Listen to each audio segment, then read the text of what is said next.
Olá, meu nome é Felipe Machado de Oliveira, eu sou acadêmico do curso de Medicina do terceiro ano na Universidade Paranaense e juntamente com meu orientador, Dr. Paulo Roberto Scarpante, eu desenvolvi um artigo que tem o tema de diagnóstico e tratamento da acalase esofágica. A acalase esofágica ela é um distúrbio motor raro que afeta o esfíncter esofágico inferior, onde esse vai apresentar um relaxamento insuficiente e uma provável falta de peristaltismo no esôfago. O mau funcionamento dessa estrutura leva a uma obstrução do órgão durante a deglutição, gerando alguns sintomas específicos, como a disfagia e a regurgitação. Outros sintomas que também podem aparecer é a dor torácica e também o emagrecimento. O diagnóstico da doença ele é dado primeiramente pela clínica apresentada pelo paciente e depois com uma bateria de exames complementares para confirmar realmente se é a acalase esofágica. Enquanto isso, o tratamento visa apenas aliviar os sintomas, uma vez que ele não trata realmente a causa principal da doença, sendo ela idiopática. Por esse motivo, esse trabalho tem como objetivo ou finalidade, estudar os meios de diagnóstico e tratamento e expor eles, bem como a sua funcionalidade e a sua eficácia. Bom, uma vez que o quadro clínico é apresentado pelo paciente, como a disfagia ou a regurgitação, iniciam-se então uma bateria de exames complementares, que se inicia pela endoscopia, ou esôfago-gastroduodenoscopia. Esse exame não é muito específico, muito porque os sintomas ou os achados do exame só vão aparecer mais quando a doença estiver numa fase mais avançada. Mesmo assim, o exame também é feito em todos os pacientes a fim de excluir outras causas de obstrução que causam a disfagia.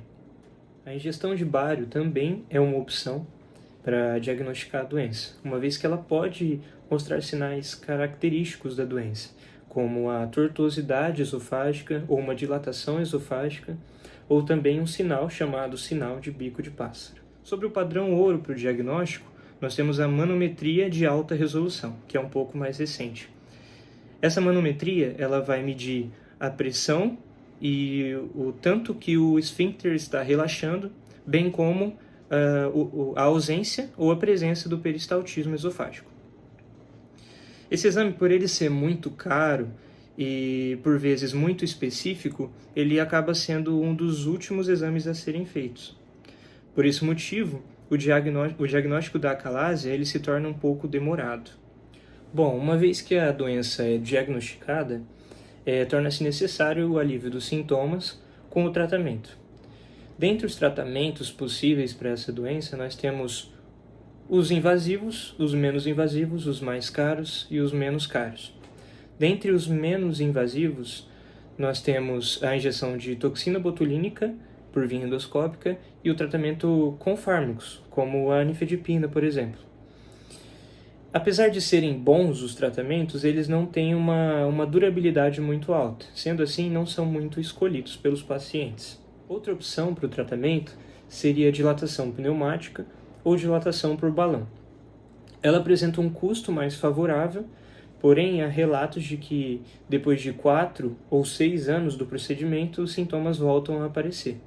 Por esse motivo, não é muito escolhida também pelos pacientes. O tratamento de escolha para a acalásia é a miotomia de Heller por via laparoscópica. Apesar de ser uma cirurgia mais invasiva, ela apresenta resultados melhores e mais duradouros e é o tratamento de escolha atualmente pelos pacientes, o preferido.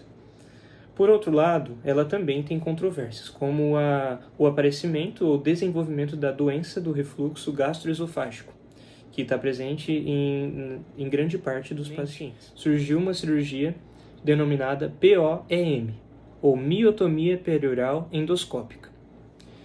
Nessa cirurgia é realizado feito um túnel pela camada submucosa do esôfago, que parte da parte média do esôfago até a parte proximal do estômago. Por ser novo, não tem muitas evidências de que o tratamento deu completamente certo, mas as evidências que já tem apresentam uma taxa de satisfação dos pacientes muito grande.